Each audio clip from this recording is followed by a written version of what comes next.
I can ask you about MS a little bit, just because he's retired, now that it's sort of sunk in and we've all digested it, how good was, you've been captain of India, you've been a great of India, you've been one of the greatest in the world. If I ask you, how good was MS Dhoni as a captain? Where do you rate him? Is he actually your best white ball captain for India ever? Can I say that? How good was MS Dhoni as batsman wicketkeeper according to Sunil Gavaskar? Oh, he was excellent. He was really right at the top. See, at the end of the day, any captain, any coach can be only as good as his team. If your team is not good, no captain, no coach can do anything. So your team has to be good. Your team's balance has to be good. And the Indian cricket team over the years has improved so much that it's a lot easier, perhaps if I might use the word easier, to captain the team, because you have so many options available. Earlier on, there were not that many options available. So I think you've got to take that into context as well. But having said that, the way Mahendra Singh Dhoni captained, the coolness that he showed on the cricket field, and that's an important aspect because in a high pressure game like a 50 overs game or a T20 game, you need to be able to keep your cool. You need to be able to keep your wits about you. And Mahendra Singh Dhoni did that all the time.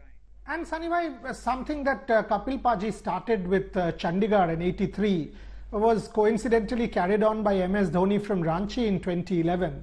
And he actually, in that sense, completes the circle. Cricket becomes pan-Indian. This man, a small-town revolutionary, making it every person's aspiration in the country. So his legacy will also be that, isn't it? I mean, a small-town boy from Ranchi, boy next door, ticket collector in Kharagpur, becoming captain of India and perhaps the greatest white ball captain in the world. That is a real Indian dream, that incredible India that we say come true.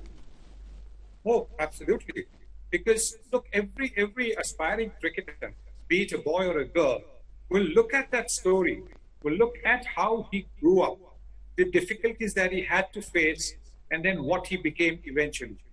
And that story does not actually tell you the determination, the effort that he put in, because that is something that only he and perhaps those closest to him, those who played with him, maybe at the club level, school level, and then subsequently when he played for Bihar in the Ranji Trophy, those are the guys who might be able to actually tell that story of what he would do when he didn't score runs, or how we would think when he maybe dropped a catch, maybe didn't have a good day keeping wickets.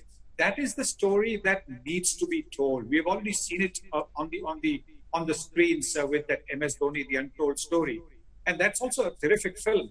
But temperament.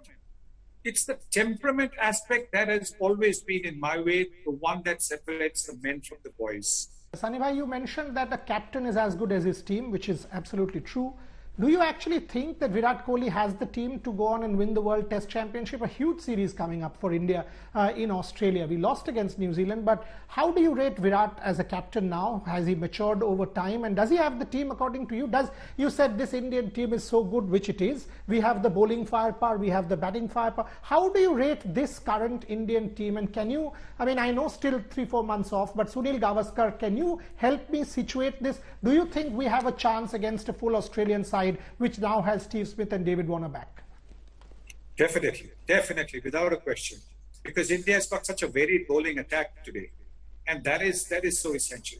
There's this saying that if you don't take 20 wickets, you won't win a match. No, you need to score runs also, and we saw that in England in 2018. We saw that in South Africa in 2017 when we went there 17-18. We got 20 wickets every time, but we didn't score enough runs. But now I think we've also got the batting to be able to score more runs than the Australians. Score that one run more than the Australians to win. We've got the bowling to take 20 wickets, to take 20 Australian wickets, one run less than what India has scored. I believe this team is perhaps the best ever test team in terms of balance, in terms of ability, in terms of skill, in terms of temperament that we have ever seen.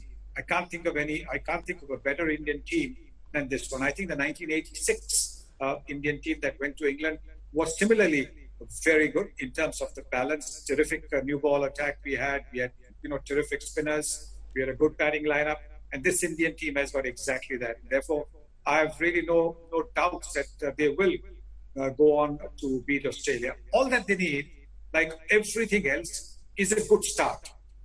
A good start to the series. The first test of the series becomes important. They begin well over there. I think you can be rest assured that they will win the series once again in Australia.